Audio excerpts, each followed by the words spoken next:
Folytatódik a Monitor délután, az Event Trend Group alapítói Körösi Zoltán és Nagy Gábor vannak velünk. Ez a Motivátor sorozat 2 hetente hétfőn.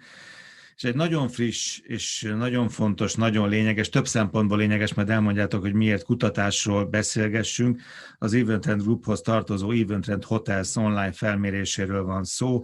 Az online felmérés 3647-en töltöttek ki egy kérdőívet és küldték vissza, és ezek alapján nagyon sok minden kiderül már ebből a kutatásból. 10-ből 7-en most is tervezik, hogy belföldön pihennek, a járvány sem veszi el a magyarok utazási kedvét.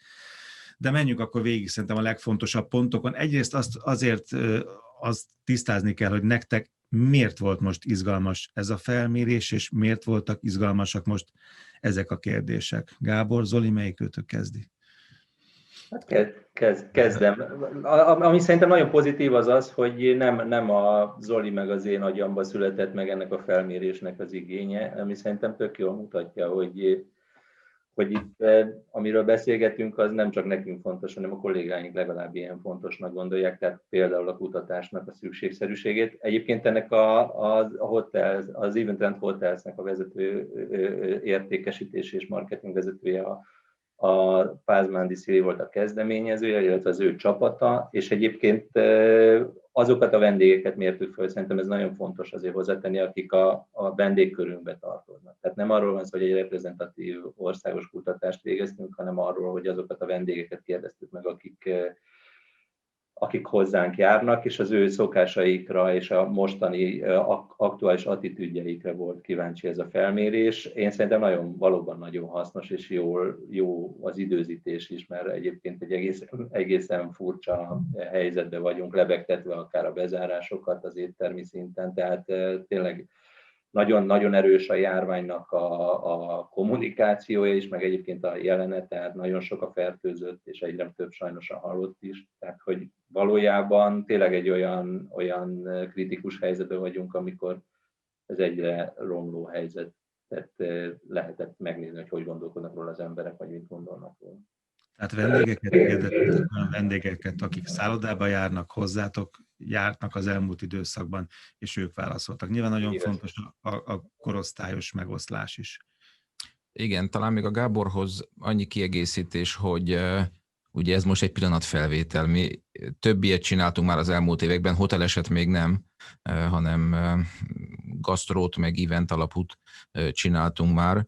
Ennek a kutatásnak talán a pikantériája az, hogy ugye itt a második hullámban az ember azt gondolná, hogy mondjam, kicsit hasonlóak a reakciók, mint korábban voltak, de ebből többé-kevésbé azért az derül ki, hogy az emberek valahogy nem szeretnék, és ezt jogos önvédelem is, nem szeretnék feladni a hétköznapi örömeiket, hanem szeretnék ugyanúgy megélni a családi alkalmakat, a gyerekekkel való együttlétet. Ugye most pont az őszi szünet után vagyunk, ami egy tipikusan ilyen családi utazós időszak, és hogy körülbelül az látszik, hogy az emberek idézőjelben az utolsó, hogy mondjam, szalmaszálig kapaszkodnak abban, hogy tudják élni azt az életet, amit egyébként szeretnének. Azért az nyilván a kutatásból kijött, és ez hozzátartozik, hogy azért van egy réteg, aki óvatosabb, vagy aki ma úgy dönt, hogy inkább nem utazna el, de azért a nagy többség az inkább a normál védekezési mechanizmusok betartása mellett, az utazás mellett dönt.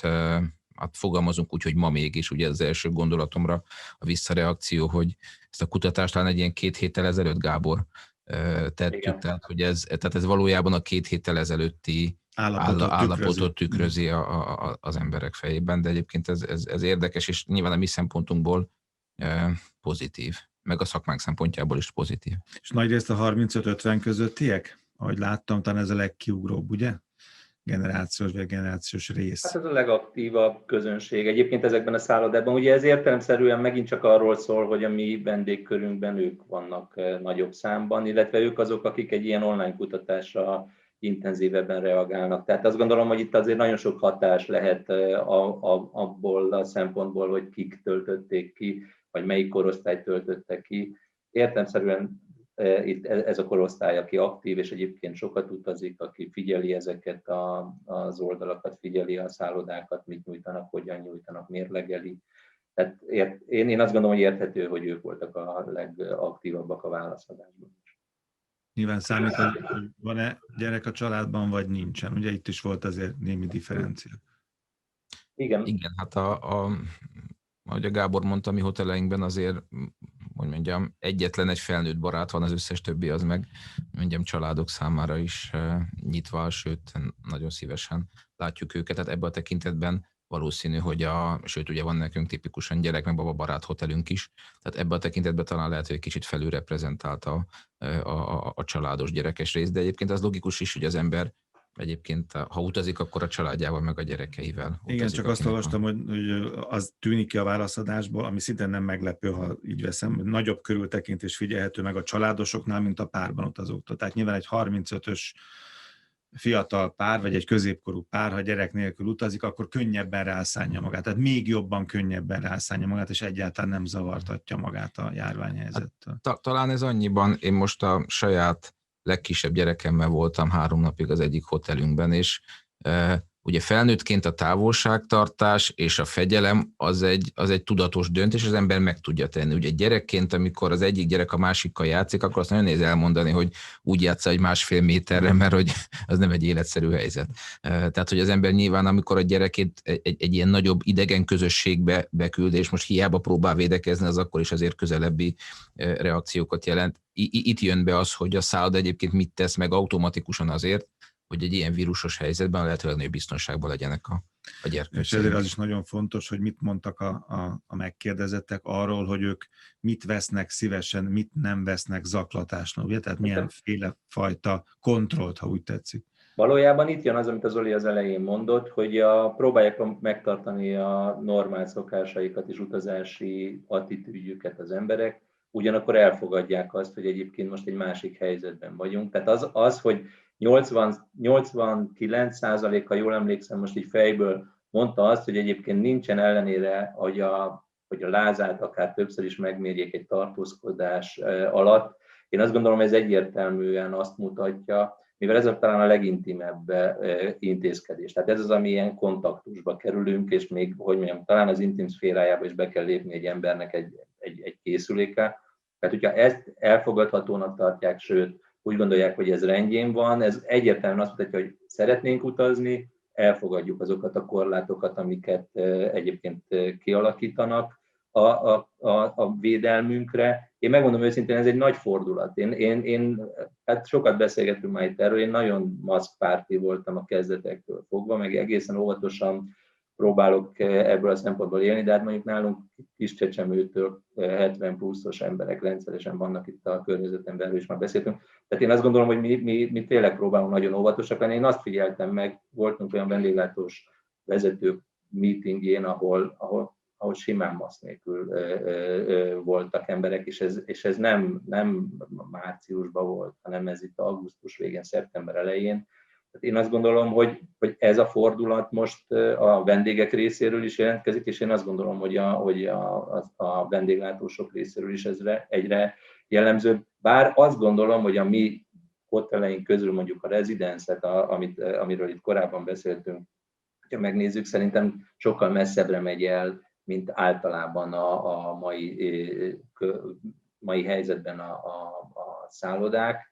Úgyhogy, de az igazság, és azt tapasztaltuk, hogy egyetlen negatív visszajelzés volt csak, hogy hát tehát egy ember mondta sok ezerből, hogy ő neki ez problémát okoz, az összes többiek inkább ezt pozitívan értékelik. Én olvastam olyan egyébként tőlünk teljesen független anyukás oldalon egy posztot, amiben kiemelik, hogy egyébként itt mennyire figyelnek erre, és hogy ez számukra milyen megnyugtató. Tehát én azt gondolom, hogy most változik sajnálatosan a körülmények miatt ez a hozzáállás, de szerintem ezt komolyan kell venni, és egyre komolyabban kell venni, hogyha szeretnénk nyitva tartani az egységeinket, az éttermeinket, a szállodáinkat.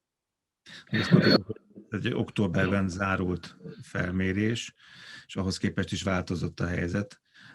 Az én élményem az pont 1,5 napos, most voltam a Siófoki szállodában, amit az előbb említettél, Gábor, tehát azt hiszem ennyire messze nem is láttam még, hogy hotel ment volna a biztonsági intézkedések tekintetében, és egyetlen egy rossz szót nem hallottam a vendégekről. Ott minden vendég egész nap maszkban járkál. Tényleg. A wellnessbe is úgy mentek be, hogy bementek a wellness a szauna előtt, és csak egy család egy szaunában, és elmegyek a svéd asztalhoz, akkor 15-ször veszem fel a maszkot, vagy 8-szor egy vacsora alatt, de mindenki megtette, senkire nem kellett rászólni. A személyzetnél pedig teljesen természetes volt. Nyáron sok olyan helyen voltam, azt téged erősítek meg, ahol egyáltalán nem vettük még komolyan, vagy nem vette a személyzet sem komolyan különböző hotelekben. Tehát nagyon gyorsan változik az attitűd, és egyetlen rossz szót nem hallottam senki része, hogy 25-ször kezet fertőtlenítesz, veszed, kelsz, feszed a maszkot állandóan, még a wellnessben is úgy jársz, kelsz. Igen, egyébként hétvégén is a rezidensben voltam, csak mondom neked, András, és nem találkoztunk, úgyhogy valahogy nagyon elkerültük egymást. egymást. Én nagyon sokat bicikliztem a lányommal, talán az is sportos. Ja, az nem punyadtam a medencepartot. Reggeltől estig. Nem, én megkerültem a Balatont biciklivel, el kell akkor neked mondjam, tehát valószínűleg nálam többet nem bicikliztél egy napon keresztül. De ez csak így dicséretként mondom számodra, de ami nekem is meglepő volt pont a rezidensben, és én is ezt figyeltem meg, hogy annak ellenére ugye, hogy most mától van ugye ez a kötelező maszkhordás idézőjelben, vagy egy kicsit szigorított maszkhordás, az emberek és pont a rezidenszes vendégek voltak olyanok, és ez nekem is meglepő volt, mert ugye én még azt gondoltam, hogy a szombat reggel az még nem hétfő, és akkor nekem, hogy mondjam, még vendégként lehetőségem van arra, hogy az utolsó egy-két olyan napot, amikor fogalmazunk úgy, hogy még egy könnyített menet van, azt kihasználom, és azt láttam, hogy a könnyítetben mindenki az étteremben maszkban, és akkor én is gyorsan fölkaptam, mert úgy éreztem, hogy itt van egy ilyen igazodási, még ha nem is törvényi, de egy ilyen intellektuális igazodási. De mert a szállodának a szabályzatában ez benne volt egyébként, és ők ezt erre kérték, kérik a vendégeiket. Tehát valójában, talán mesélte is a Bio, hogy volt olyan vendég, akivel nagyon jó kapcsolatban van, és hogy mutatta, hogy hát figyelj, hogy hát milyen kényelmetlenségeket okozhat ez a maszk.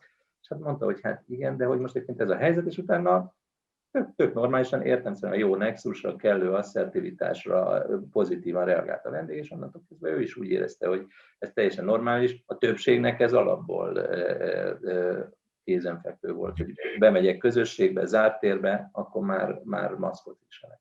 Jó, hogyha jókat akarunk enni, ha wellnessezni akarunk, ha szaunázni akarunk, ha pihenni akarunk, ha gyerekünkkel, családunkkal akarunk időt eltölteni ilyen módon, akkor ezeket be kell áldozni, ezeket fegyelmezetten teljesíteni kell ezeket a dolgokat. Nyilvánvaló. És azért ez a kutatás, visszatérve az Eventrend Hotels kutatására, azért az, hogy 10-ből 7-en most is tervezik, hogy belföldön pihennek, és nem veszte el a járvány egyelőre az utazási kedvet, ez egy fantasztikus megerősítés a szakmának, mert valóban nem tudjuk, hogy mi lesz 2 hét múlva, és most jön az 1-2 hónap, ami nagyon üres lesz, és nem lesznek nagy ünnepek, meg nagyon hosszú hétvégék.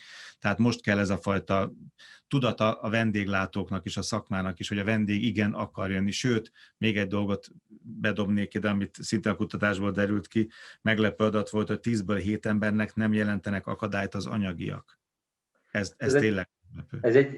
Ez ebből a szempontból fontos azért azt látni, hogy azokról az embereket kérdeztük, akiknek ez az életük része, hogy rendszeresen szállodákba járnak.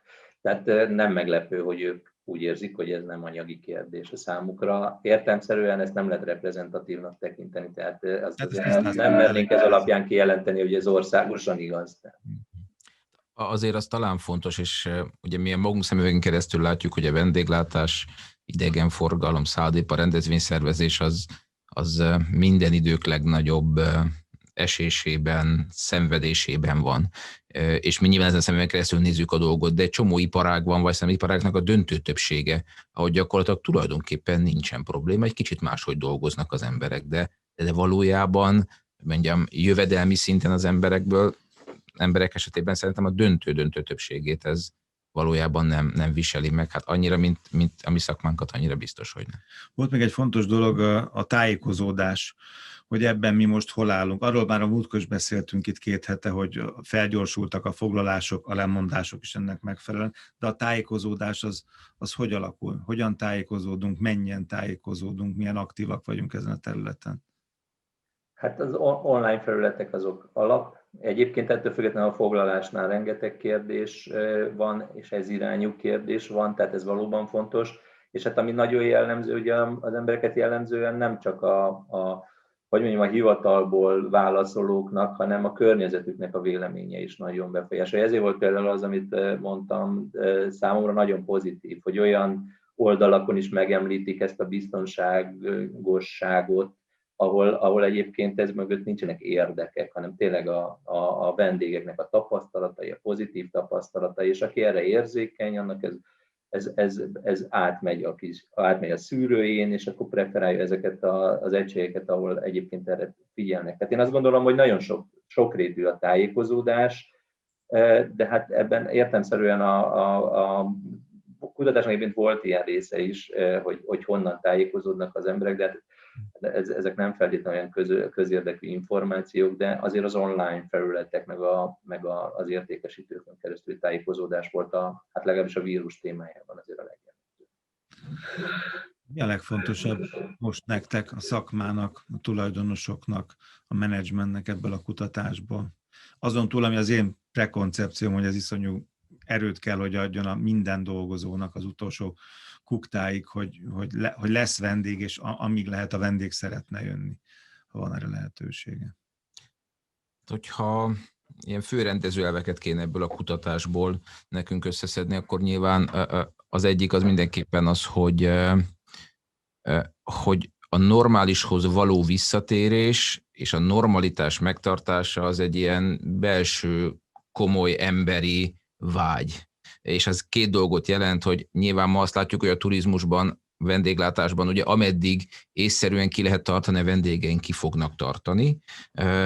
És a másik, ami talán még ennél is fontosabb, hogyha ennek vége lesz, már pedig ma úgy tűnik, hogy nem azt mondom, hogy itt van a kanyarban, de már talán látszik az alagút végén a fény, akkor megvélhetően lesz egy nagy fellélegzés egyszer csak valamikor jövőre, és az majd nyilván egy nagyon érdekes kérdés lesz, hogy ez a fellélegzés, ez milyen gyorsan, mint amikor az ember hirtelen ablakot nyit, és a sok friss levegőben csak azt mondja, hogy most már aztán tényleg lehet menni, és akkor nincsen paránk. Tehát szerintem ez ilyen szempontból egy nagyon-nagyon jó dolog, hogy a mi szakmánkban valószínűleg nincsen vendégviselkedés változási minta, hanem inkább csak egy óvatosság van, ami egy átmeneti dolog, és hogy ez majd vissza fog jönni. Bocsánat, annyit még hozzátennék ehhez, András, hogy én azt gondolom, hogy a vírusokhoz való hozzáállásunk szerintem azért változni fog. Tehát körülbelül olyan 9-11 után az teljesen normális, hogy a repülőtéren le kellett szűzni, és ez ma már senkinek nem furcsa, de az elején ez nagyon furcsa volt. Én el tudom képzelni, hogy egyébként a vírusokhoz való hozzáállásunk annyiban megváltozik, hogy egyébként, amikor jön egy influenza járvány komolyabb, amiben egyébként nem tudom, egy hónapban 10 000 ember is meg tud halni a szövődményekbe, tehát az is egy nagyon komoly következményekkel járó járvány, hogy majd elkezdenek az emberek egy kicsit odafigyelni erre is. Nem mondom, hogy olyan szinten, mint most, de hogy valami változik, és az, hogy ázsiaiakat nem fogjuk, hogy milyen körbe mosolyogni azért, mert egy maszkban mennek valahova, szerintem elkezd ez nálunk is megjelenni. Lehet, hogy nem lesz általános, de hogy lesz ilyen igény, abban biztos vagyok.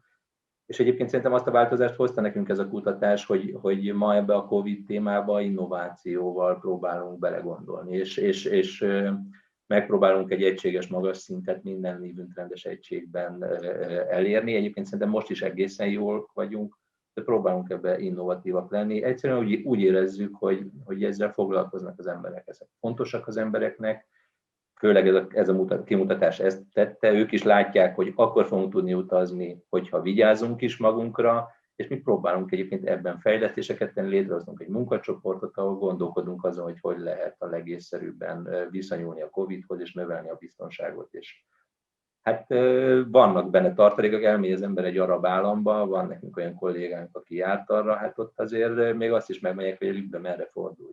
Tehát, hogy mondjam, kérdés, hogy persze itt a mi individualista társadalmunkban ez mennyire engedik, de nagyon léptünk előre fegyelem tekintetében, ez egészen biztos.